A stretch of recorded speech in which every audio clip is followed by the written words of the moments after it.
तो क्या कांग्रेस की हार की जिम्मेदार मजलिस इत्तेहादुल मुस्लिमीन है? इस सवाल का 2023 के विधानसभा इलेक्शन ने बिल्कुल साफ तौर से जवाब दे दिया है और इसी पर आज हम बात करने वाले हैं। अगर देखा जाए तो इस मर्तबा मजलिस ने 5 में से सिर्फ 3 राज्यों में इलेक्शन लड़ा, वो भी ना के बराबर। तो फिर कांग्रेस की हार का जिम्मेदार कौन? सबसे पहले बात करते हैं मध्य प्रदेश की, जहां सबसे ज्यादा यानी 230 सीटों पर इलेक्शन हुआ। भारतीय जनता पार्टी को 163 सीटों से भारी अक्सरियत मिली, जबकि कांग्रेस पार्टी को 66 और दीगर को 1। मजलिस की बात करें तो मध्य प्रदेश में मजलिस ने सिर्फ 4 सीटों पर इलेक्शन लड़ा। यहाँ ये बात बिल्कुल साफ हो जाती है कि कांग्रेस अपने करतूत, कारनामे और कमजोर सियासत और कमजोर लीडरशिप की वजह से हार रही है।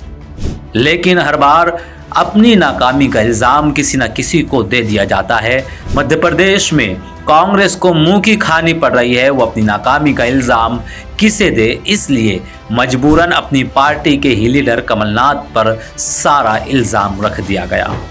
तो फिर राजस्थान में जिम्मेदार कौन है कांग्रेस की शिकस्त का? यहाँ तो कांग्रेस की ही सरकार थी, फिर कैसे राजस्थान हाथ से निकल गया? बीजेपी ने राजस्थान में भी 115 सीटों पर भारी अक्सरियत हासिल की, जहां कांग्रेस को सिर्फ 69 सीटें मिली। राजस्थान में भी मजलिस ने सिर्फ 10 सीटों पर इलेक्शन लड़ा। अगर मान लेते हैं कि मजलिस की वजह से कांग्रेस का नुकसान होता है, तो राजस्थान में सिर्फ 10 सीटों का ही नुकसान होना था, मजीद 20 सीट का नुकसान कैसे हो गया? अगर मजलिस बीजेपी की बी टीम है तो कांग्रेस को मध्य प्रदेश में 48 सीटों का नुकसान कैसे हो गया? यहाँ तो मजलिस ने सिर्फ 4 सीटों पर इलेक्शन लड़ा। अब बात करते हैं सबसे अहम छत्तीसगढ़ की। छत्तीसगढ़ इलेक्शन ने कांग्रेस के सारे झूठ और दोगली पॉलिसी को आवाम के सामने ला दिया है। छत्तीसगढ़ में तो मजलिस ने इलेक्शन ही नहीं लड़ा, फिर कैसे कांग्रेस को मुंह की खानी पड़ी? इन तमाम बातों से साफ हो जाता है कि कांग्रेस अपनी कमजोर सियासत और कमजोर हिकमत अमली से हारती है, लेकिन अपनी नाकामी को छुपाने के लिए इल्जाम मजलिस इत्तेहादुल मुस्लिमीन पर रख दिया जाता है। मध्य प्रदेश में मुसलमानों की आबादी 7% यानी 50 लाख है। सेकुलरिज्म की बात करने वाली कांग्रेस ने यहाँ सिर्फ 2 ही मुस्लिम उम्मीदवारों को टिकट क्यों दिया? जबकि तेलंगाना की बात करें तो यहाँ मुस्लिम आबादी 44,64,699 है, जहां कांग्रेस का एक भी मुस्लिम उम्मीदवार कामयाब नहीं हो सका।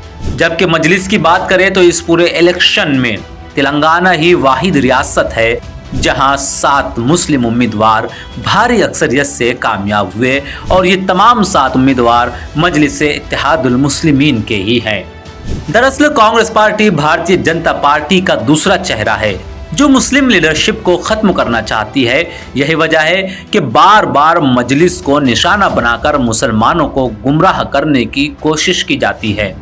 लेकिन हाल ही में हुए इलेक्शन ने कांग्रेस को पूरी तरह बेनकाब कर दिया है, इसलिए अब मुसलमानों को चाहिए कि वो अपनी लीडरशिप को पहचाने और इसे मजबूत करे, वरना सेकुलरिज्म का चोला पहनी सियासी जमातें आपकी वोट और आपके हुकूक का इस्तेहसाल करती रहेगी।